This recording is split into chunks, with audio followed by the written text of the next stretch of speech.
네, 오늘은 4월 9일입니다. 수요일입니다. 새벽 예배 나오시는 우리 성도님들을 환영합니다. 말씀 나누기 전에 공동기도 제목으로 기도하시겠습니다. 배옥준 집사의 뇌졸중을 치료해 주십시오. 언어가 회복되고 오른쪽 팔다리에 힘이 생겨나도록 해 주십시오. 권하자 집사가 다시 걷도록 해 주십시오. 이승학 성도의 뇌종양 치료가 잘 되게 해 주십시오. 권현민 형제를 치료해 주십시오. 김예브람 형제가 신장 이식을 속히 받도록 해 주십시오. 김씨 집사가 걷도록 해 주십시오. 오스조 선교사의 건강을 회복시켜 주십시오. 데이비박 형제의 건강을 회복시켜 주십시오. 노승호 집사의 건강을 회복시켜 주십시오. 대한민국이 정상화되게 해 주십시오. 예수님의 이름으로 기도합니다. 아멘. 오늘 본문의 말씀은 민수기 11장 24절에서 35절까지 말씀입니다. 모세의 탁월성이라는 주제로 하나님의 말씀 함께 나누시겠습니다. 다윗의 별명이 있습니다. 다윗은 하나님의 마음에 합한 자라는 것입니다. 근데 비슷한 말이지만 전혀 다른 느낌이 있습니다. 하나님의 마음을 가장 잘 아는 사람, 그게 모세라고 저는 생각합니다. 하나님의 마음에 합한 사람 굉장히 중요하죠.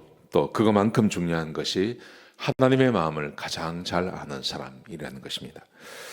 여러분, 우리 모세의 탁월성이 어디 있나? 모세가 도대체 무엇에 그렇게 탁월하냐 하는 것입니다.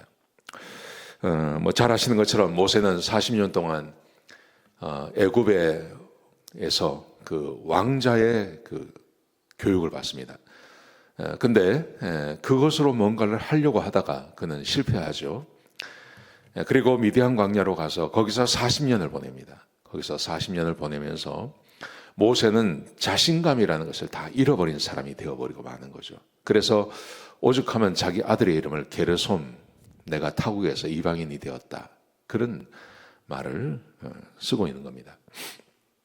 자, 그런데 이 모세가 하나님을 만나고 하나님과 함께 동행하면서, 근데 그 기간은 얼마 되지 않습니다. 사실 모세가 지금 오늘 본문의 말씀해 보시면 모세가 하나님을 만난 지가 한 2년 조금 넘는 그런 기간입니다. 그런데 모세에게 굉장히 탁월한 것이 있습니다.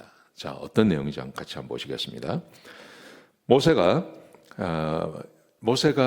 하나님 앞에 컴플레인을 하죠. 왜 이 백성을 나에게 맡겨서 내가 이렇게 살게 합니까? 내가 도대체 이 백성을 낳은 그 아비입니까? 왜 그렇게 하셨습니까? 그러니까 하나님께서 모세에게 70명의 장로를 세우라고 합니다. 그래서 오늘 본문에 보시면 70명의 장로를 세웁니다. 그리고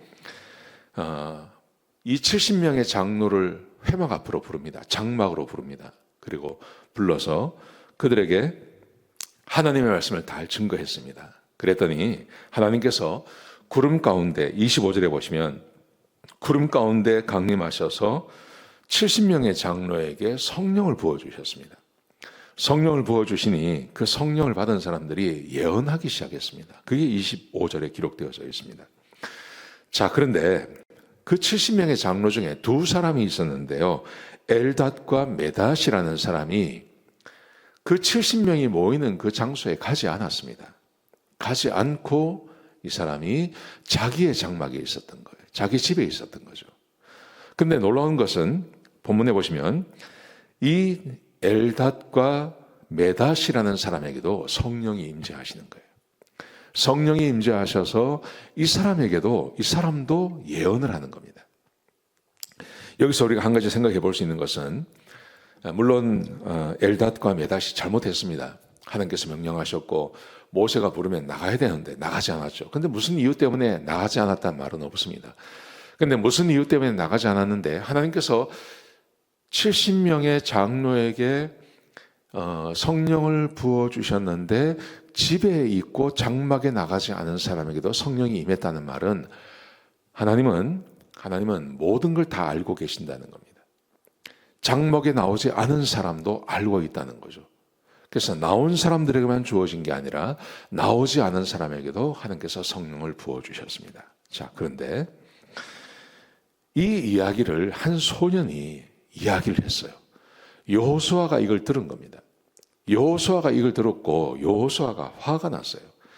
그래서 모세에게 찾아와서 이렇게 말을 합니다. 그 사람들이 그 두 사람, 엘닷과 메닷이라는 사람이 더 이상 예언을 하지 못하도록 그 사람을 막으라, 이렇게 여호수아가 모세에게 건의를 했습니다. 그러자 모세가 29절에 보시면 시기하지 마라 그럽니다. 너 시기하지 마라. 왜냐하면 이렇게 말합니다. 하나님께서 성령을 모든 백성에게 부어주시기를 원한다. 나는 그 70명의 장로뿐만이 아니라 할 수 있다면 모든 사람에게 성령을 부어주었으면 좋겠다. 여러분, 이 말의 의미가 뭐냐 하면 여호수아는 모르고 있고 모세는 알고 있는 것이 있습니다. 그게 뭡니까? 모세는 성령님이 하시는 일이 뭔가를 알고 있는 거예요.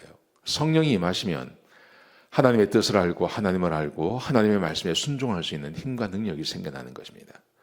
그런데 여호수아는 어떻게 생각했냐 하면 성령님이 그냥 그 권위를 세워주는 것 정도로만 생각한 거죠.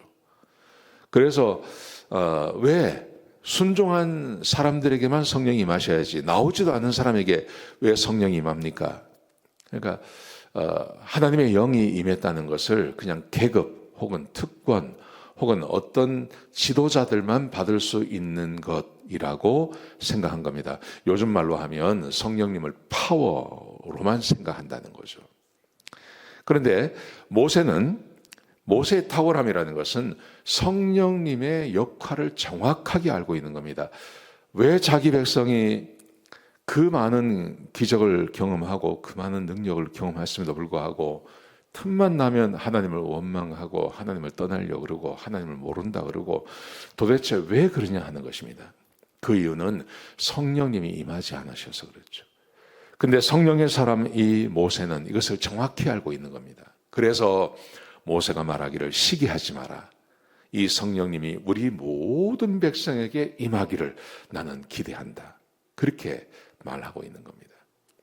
여러분, 성령이 구약 시대에는 우리가 창세기부터 요한 말라기까지 쭉 읽어보시면 성령님이 어떤 특별한 사람들에게만 임합니다. 이 여호수아가 생각하는 것처럼요, 지도자 아니면 선지자 아니면 왕, 하나님께서 선택한 몇 사람에게만 성령이 임하는 겁니다. 그런데 우리 신약에 와서 사도행전에 예수님께서 말씀하신 대로 오순절날 성령님이 모든 사람에게 임하죠. 이것은 예수님이 십자가에서 죽으시고 부활하셨으므로 우리에게 이 은혜가 임하게 되는 것입니다.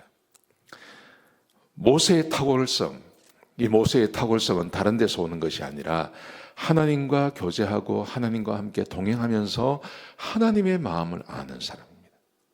하나님의 마음을 아는 사람. 여러분, 우리도 성경을 공부하고 성경을 읽고 기도하고 묵상하고 깊이 해야 할 이유가 어디냐면 거듭난 성도들이라면 이미 성령이 우리 가운데 다 임하셨습니다. 근데 그 성령이 하시는 가장 주된 일은 하나님의 말씀을 깨닫고 그 말씀의 의미를 알도록 해주시는 것입니다. 여러분, 그러므로 하나님의 말씀을 잘 알면 하나님의 마음을 알 수 있습니다. 하나님의 마음을 알 수 있으면 그러면 우리가 하나님의 말씀을 따라서 어떻게 살아야 되고 하나님께서 원하시는 게 뭔지를 충분히 알게 되는 거죠. 여러분, 그래서 오늘 하루 지내실 때 모세의 탁월성, 모세가 가졌던 그 하나님의 마음을 아는 그 탁월함이 우리 모든 성도님들에게 임하시길 주의 이름으로 축복합니다. 평생 이 마음을 가지셨으면 좋겠습니다. 내가 나이가 들어가고 또 이렇게 늙어가고 하는 것이 세상 모든 입장에서는 이게 힘이 빠지는 거죠. 지혜도 줄어들고 능력도 줄어들고 힘도 줄어들고 하는 것입니다. 근데 하나님을 알아가는 것, 하나님과 함께 동행하는 것은 나이가 들면 들수록 더 깊어지는 것입니다.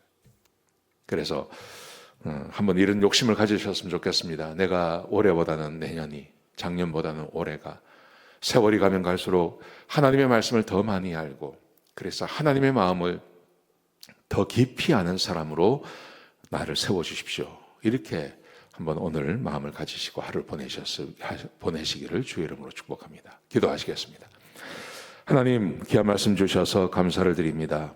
아버지 하나님, 우리의 마음에 하나님의 말씀으로 채워주시고 하나님의 마음으로 채워주셔서 하나님을 잘 아는 우리 성도님들이 다 되게 하여 주옵소서.